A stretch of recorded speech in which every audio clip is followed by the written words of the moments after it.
We're good, okay. Of course we are, because my end's tight. I understand. And their problem was yesterday, and all of a sudden it's about. Any minute now, we're expecting Chief Tom Hackney to walk up to this podium here and give us an update on the latest developments in the search for 21-month-old Lonzie Barton. JSO Chief Tom Hackney announced yesterday that this case is now being looked at as a murder investigation. On Friday, Lonzie's mother's boyfriend, Ebron, reported him missing. He told police this car was stolen with the little boy inside. Now, 1 minute. By Saturday morning, police started saying that they believe Ebron is lying and investigators aren't buying the stolen car. He's still in police custody today, and JSO has named him as a suspect in Lonzie's disappearance. JSO has continued to say Lonzie's mother and biological father are not suspects in the disappearance, and they are being cooperative with police. More than 200 tips have already come in this case, leading to officers to spots all over the south side. Officers have been appearing to the retention pond. Well, Katie, I was on the south side of Jacksonville this morning. Again, search teams out in the area of 295 and Greenland Road. They were down by University Baptist Hospital on the south side as well, with dogs and divers doing their work. Now, here in a few minutes, we'll get our latest update on the search for Lonzie Barton, what transpired in the past 24 hours. Also, something new here. We have a picture of the vehicle used by Reuben Ebron. Let's join Chief Tom Hackney This is in progress.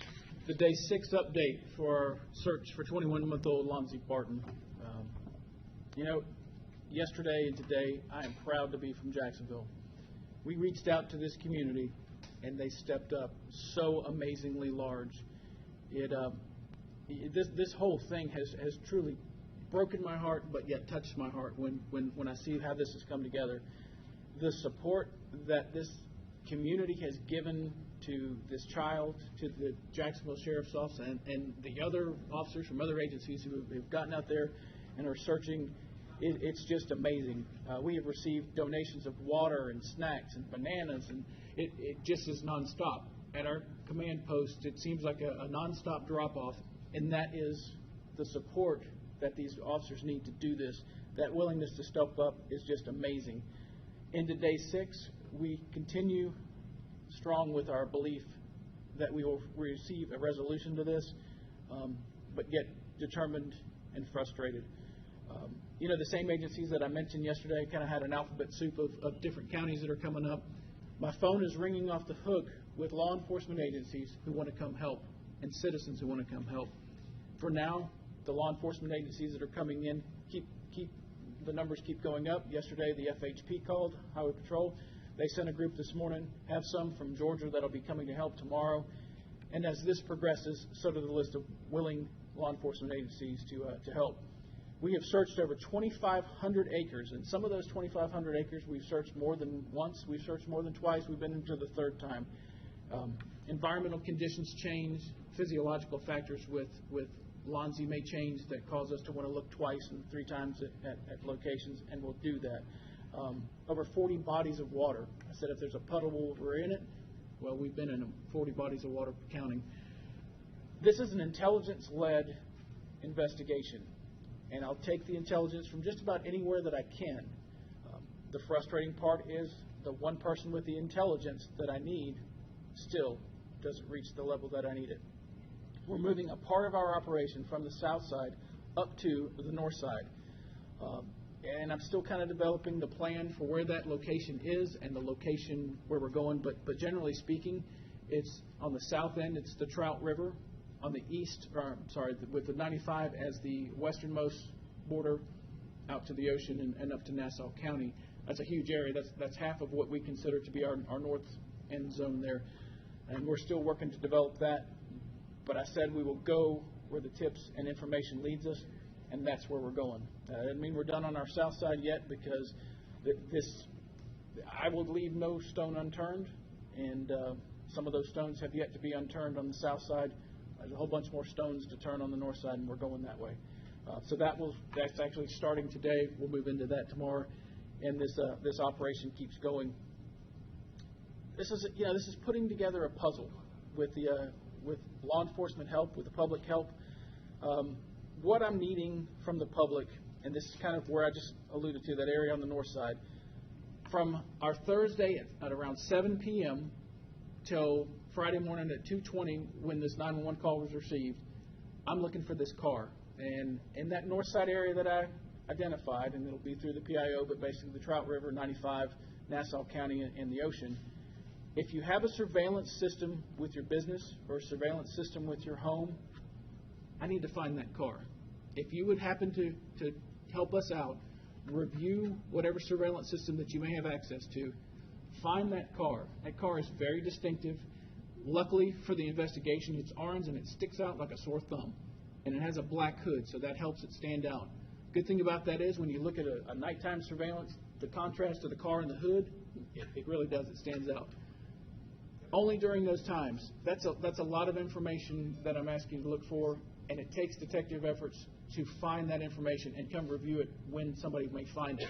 If you find that information, if you would call 630-0500, that is our non-emergency line.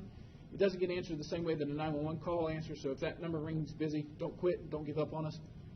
We want to know, we want to hear from you.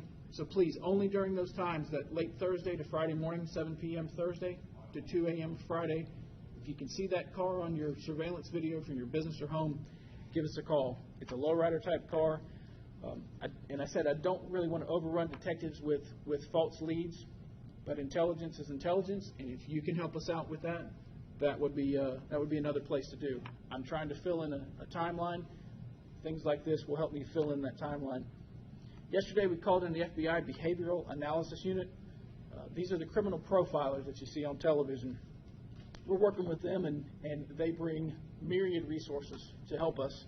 They brought them, and they're here, and they're helping us now. And what they're being used for is to crack that story that Ruben has put together. He's clever. I'll give him that much. And he has made efforts to control detectives and control this situation and the story he's told. I can tell you, though, that facade, it won't last. These are bright people looking at this. He had a limited time to come up with a plan. We've got 6 days that we've been unraveling that plan. However, I will give him this much. He's clever. But he can do the right thing. And I've said this from the beginning. Made arrangements for a $4,000 reward through Crime Stoppers. Crime Stoppers offered $2,000. We had another anonymous donor come in and add $2,000 more to that. And that Crime Stopper reward is for the recovery of Lonzie's body. Typically, the Crime Stopper rewards are for arrests in cases. This Crime Stopper reward of $4,000, $2,000 from Crime Stoppers and $2,000 from anonymous source, is for us to recover Lonzie's body. And I'll be honest with you, I don't care where that call comes from. I know where that call needs to come from. Part of this facade that he's put up and part of this cleverness he has, maybe he's told somebody. Maybe there is somebody out there that Ruben has passed that information on and let us know what that is. Pick up that phone, and the beauty of Crime Stoppers is its anonymity. You can pick up that phone. We don't know where it came from. We don't know who picks up the money. And honestly, at this point in time, to put this at a resolution, that piece of this puzzle, I just need to find Lonzie's body. This community needs to find Lonzie's body. This has caused heartbreak throughout this community, throughout each one of these searchers. And honestly, as I've seen things come, this is causing heartbreak around this country. And the heartbreak and frustration, so help me, it's he that can change what's happening here. And all he has to do is pick up a phone and call a number. I understand that, some of his counsel has ethical issues with representing them, and he's got constitutional rights. I get it. I go with that. But he's told somebody. Well, I can't say he's told. The potential strongly exists that he's told somebody. Help us put that last piece together. I drove into work this morning and I watched the sunrise, a beautiful sunrise, and I thought, there's a 21-month-old that will probably not ever see a sunrise again, but spent that sunrise somewhere in horrible conditions, and we and I and everybody else dedicated to this is doing everything in our power to find him and put him where he belongs, back in his family's arms. People have asked, are these officers, detectives, these people searching, are they tired? Yes, but I know they're all tired, and I can speak for myself, certainly. I'm tired of the foolishness that's gone on with this case, and Reuben can control how this ends. If the one way to fix this mistake that's gone on and to change what's happened is by letting police know the location where we can find him. My very wonderful and very understanding wife and son and daughter want me back into our normal life, and that story rings true with all these officers I talked to. It'd be nice to be able to find him so we can get this resolved. But my understanding and wonderful wife also understands our dedication to this, and however long it takes for every one of these officers that are out there, and the new officers that will come in tomorrow and the new officers that will come in next week, as long as it takes us to do, and as long as I have intelligible information that leads us somewhere, we'll be there searching. I can take some questions. Chief, you mentioned about a reward. If there's someone out there who wants to add money to that reward, who should they contact? If they can call the 630-0500 number, we'll get somebody in touch with them if they're interested in doing that. As of now, again, that's a substantial figure, and that's not for the arrest. As it stands, that's just for recovering Lonzie's body. Chief Hackney, you mentioned North Jacksonville now. That's a huge area you're talking about. Same thing that you're looking at on the south side, doing the same in that area? Working now, Roger, to take that large area, that's huge. That's huge. I would prefer not to have to look in that large of area, and if I can take intelligence that whittles that down to a closer area, certainly I'm going to share it with the media. But if it's that large area, hey, I said no stone. That's a lot of stones. When you say security cameras, are you talking about people on Main, Dunn? I'm trying to get an idea of where that car may have traveled, or there's only a couple routes from the south side up to that north side area, 95, Main Street, to over the bridges that get there. And it's hard to say, and I hate to throw such a wide net. People are wanting to help. That's one way they can help. Are you up there now? Yes, we're have a very small contingency that's working their way up there now. As the afternoon progresses, that's where we'll end up being. Sir, what drove that change? I mean, was there specific intelligence? Did somebody from there say they thought they saw that car? Did you get a glimpse of it on a surveillance, or one similar to it on surveillance? I mean, why shift to there? I appreciate the question, Dana, and to tell you exactly how that led us to there, it's very, very, very good information that's leading us there, and from a, well, I won't say from a reliable source, but from a source that I have to listen to that leads us there. I said before, we're going in places. This is not a willy-nilly thing. We're not willy-nilly up there. Chief, Jennifer with Action News Jackson. Do you have results back from Ebron's car being processed? We do. What have you been finding? We found some evidence. Did you find any blood or anything that would lead to indicate something violent happened in that car?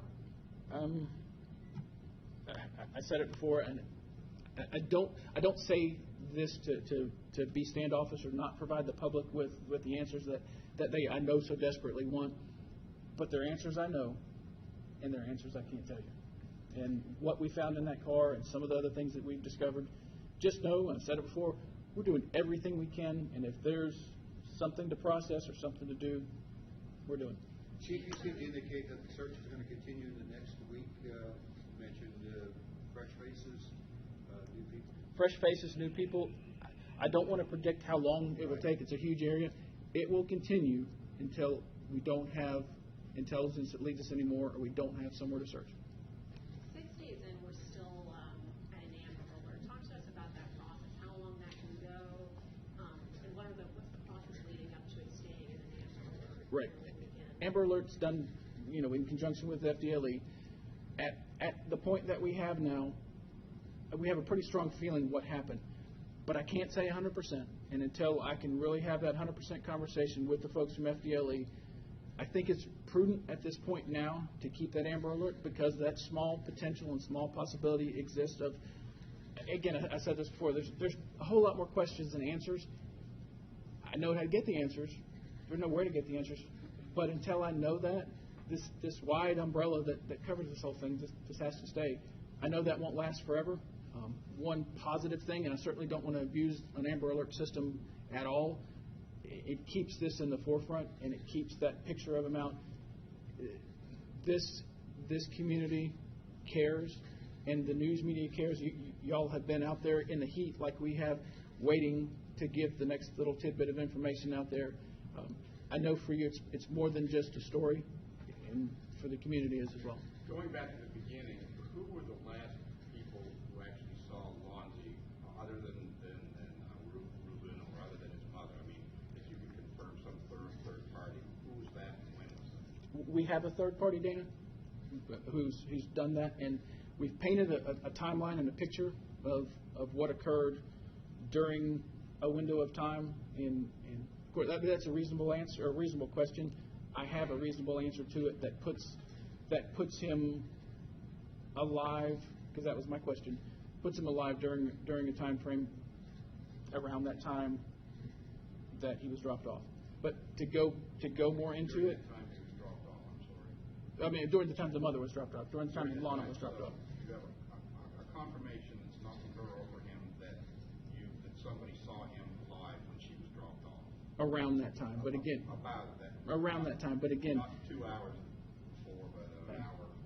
Specifics. I'm not going to do specifics. I'm sorry. I know that helps write your story and helps get it out there. Specifics may not help the case, and because it may not help the case, I'm not giving. Does the Amber Alert provide any other resources to you? It does. The National Center for Missing and Exploited Children have been involved and been in contact with us. That the Amber Alert brings up the CART team through the Florida Department of Law Enforcement. They've been helping us. It brings a lot of help to us. We're putting that into play. So in addition to alerting the public, it also brings in some additional resources. It does. It does to a scalable level, and where we've needed, they've stepped up. Chief, do you have any employment history for Ruben Ebron? How do you make his money? We do. What is that employment history? I'm not going to share all the little details. Chief, just curious, when was the last time you all spoke to him? We spoke to him yesterday. Mm-hmm. How many cell phones do you guys track? Is it the only one, or do you have more than one? More than just his. More than You just have his. moms? I have more than just his. Chief, the profilers, have you used them before, and just exactly what will they be doing? Not used them in this case before. I mentioned that the FBI and their resources that have been brought in, that's a resource that they brought to the front. They've been plugged in now, and they're going to help us, like I say, whittle away at that story. Have you ruled out human trafficking in this case?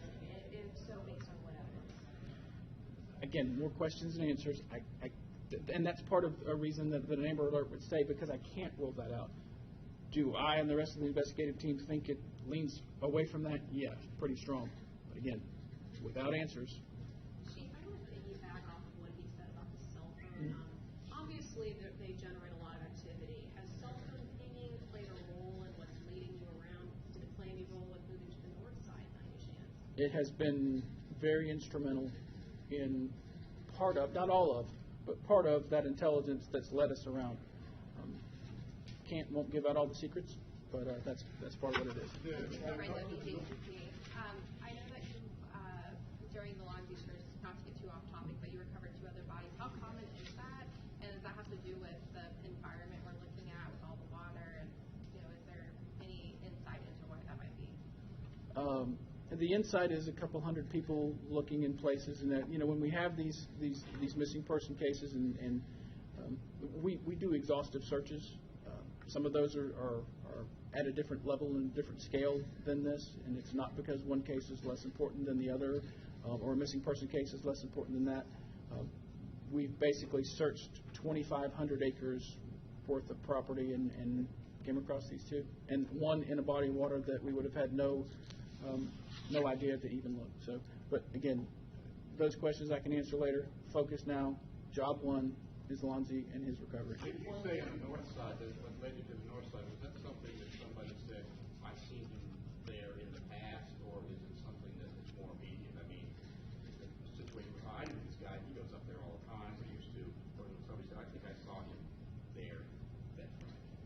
it's good intelligence, and it's a little bit of both that lead us there. A little bit of current stuff, a little bit of historical stuff. Again, we're looking all kind of different ways. So. Chief, would you characterize this as the kind of the break or some good information that you've been looking for? Because I know you've been out there 6 days. Is this a ray of hope for y'all, or? Every little new piece of information is a ray of hope, and that's just another avenue that we can go down. We'll continue going down. Yes, ma'am. How difficult is it to build a potential murder case without a body? It's certainly not easy, but we're doing it. Thank you all for your time.